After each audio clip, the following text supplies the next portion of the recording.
हिमालय में बसा बद्रीनाथ धाम ये सिर्फ एक मंदिर नहीं है, ये जगह है अनसुलझे चमत्कारों और सदियों पुरानी भविष्यवाणियों की। आज हम इसी पवित्र धाम के कुछ ऐसे रहस्यों से पर्दा उठाएंगे जो न सिर्फ हैरान करते हैं बल्कि विज्ञान को भी सोचने पर मजबूर कर देते हैं। सोचिए, क्या कोई पवित्र स्थान खुद अपने गायब हो जाने की भविष्यवाणी कर सकता है? सुनने में अजीब लगता है ना? लेकिन बद्रीनाथ धाम की कहानी कुछ ऐसी ही है। कहा जाता है कि इस मंदिर का भविष्य, इसका अंत सब पहले से ही तय है। चलिए इसी रहस्य को समझने की कोशिश करते हैं।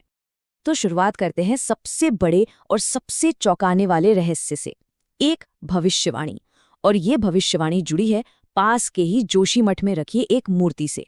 कहा जाता है कि इसी मूर्ति में बद्रीनाथ के भविष्य का राज छुपा है।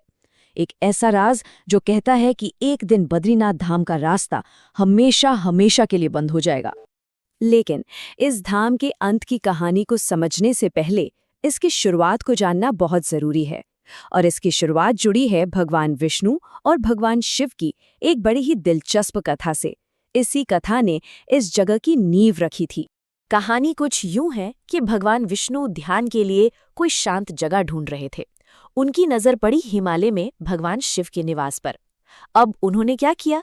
उन्होंने एक छोटे से रोते हुए बच्चे का रूप धर लिया। माता पार्वती ने जब उस प्यारे से बच्चे को देखा तो उनका दिल पिघल गया और वो उसे अंदर ले आई। और बस फिर क्या था, भगवान विष्णु ने अंदर से दरवाजा बंद किया और उस जगह को अपनी तपस्या के लिए अपना घर बना लिया।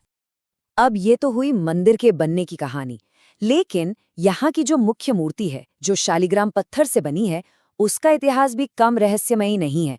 हुआ ये कि आक्रमणकारियों के डर से इस मूर्ति को सदियों तक अलकनंदा नदी में छुपाकर रखा गया था। धीरे धीरे सब मान बैठे कि मूर्ति हमेशा के लिए खो चुकी है। कई सदियां बीत गईं। फिर 7वीं शताब्दी में आए महान संत आदि शंकराचार्य।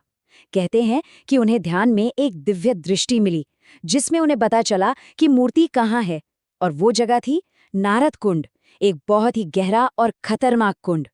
उन्होंने चमत्कारिक रूप से उस मूर्ति को पानी से बाहर निकाला और मंदिर में फिर से उसकी स्थापना की। तो ये तो थे इतिहास और स्थापना से जुड़े रहस्य। पर बद्रीनाथ में आज भी ऐसे कई चमत्कार होते हैं जो हमारी आपकी समझ से, यहाँ तक कि विज्ञान की समझ से भी परे हैं। ये चीजें यहाँ की दिव्यता का एहसास और भी गहरा कर देती हैं। चलिए बात करते हैं अखंड ज्योति की। ये सच में हैरान करने वाला है।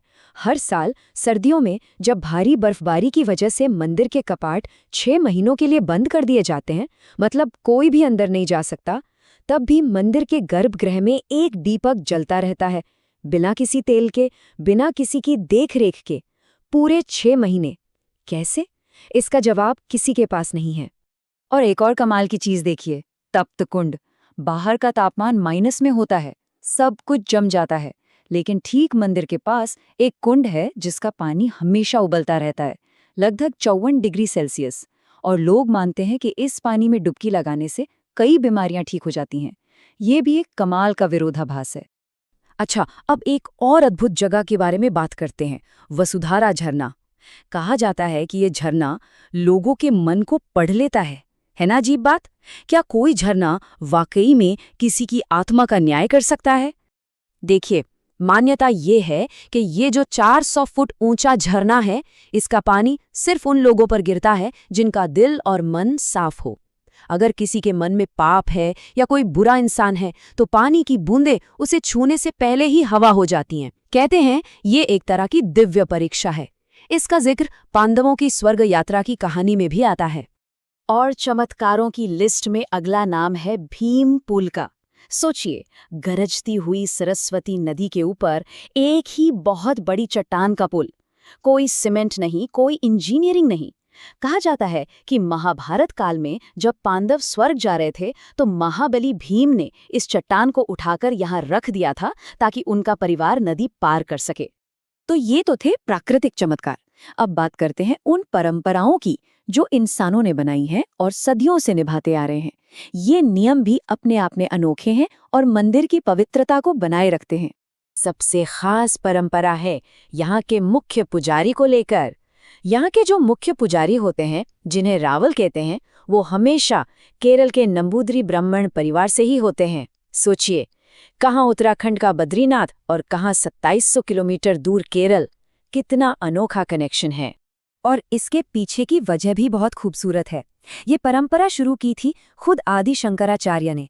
उनका मकसद था पूरे भारत को सांस्कृतिक रूप से एक धागे में पिरोना, उत्तर को दक्षिण से जोड़ना, और ये परंपरा आज तक निभाई जा रही है। एक और बहुत ही अनोखा नियम है, बद्रीनाथ मंदिर में शंख बजाना मना है। हाँ बिल्कुल, जबकि हर मंदिर में शंख बजता है। इसके पीछे भी एक कहानी है। कहते हैं कि जब भगवान विष्णु ने एक राक्षस को मारा तो उन्होंने विजय शंख इसलिए नहीं बजाया क्योंकि पास में ही माता लक्ष्मी ध्यान कर रही थीं और वो उन्हें परेशान नहीं करना चाहते थे। बस उसी सम्मान में आज तक यहाँ शंख नहीं बजाया जाता। तो चलिए अब घूमकर वापस उसी भविष्यवाणी पर आते हैं जहां से हमने ये सफर शुरू किया था। वो भविष्यवाणी जो जोशीमठ के नरसिंह मंदिर में रखी एक मूर्ति से जुड़ी है। तो पास में ही जोशीमठ शहर है। यहाँ पर भगवान विष्णु के नरसिंह अवतार का एक प्राचीन मंदिर है। सर्दियों में जब बद्रीनाथ के कपाट बंद हो जाते हैं तो यहीं पर पूजा अर्चना होती है। अब इस मंदिर की मूर्ति में ही वो राज छुपा है। लोगों का और वहां के पुजारियों का भी मानना है कि इस मूर्ति का एक हाथ साल दर साल धीरे धीरे पतला होता जा रहा है। उसकी मोटाई लगातार कम हो रही है। और भविष्यवाणी क्या है? भविष्यवाणी ये है कि जिस दिन भी ये हाथ टूटकर मूर्ति से अलग हो जाएगा, उसी दिन नर और नारायण नाम के दो पहाड़ आपस में मिल जाएंगे और बद्रीनाथ धाम जाने का रास्ता हमेशा के लिए बंद हो जाएगा। तो सवाल ये उठता है कि इसे क्या माना जाए? क्या ये कोई दिव्य भविष्यवाणी है जो सच होने वाली है, या फिर ये सिर्फ एक भूवैज्ञानिक प्रक्रिया है, क्योंकि हिमालय तो वैसे भी एक बहुत ही संवेदनशील इलाका है? या फिर ये आस्था और विज्ञान के बीच का एक ऐसा रहस्य है जिसे हम शायद कभी सुलझा ही ना पाएं? इसका जवाब शायद वक्त के पास ही है।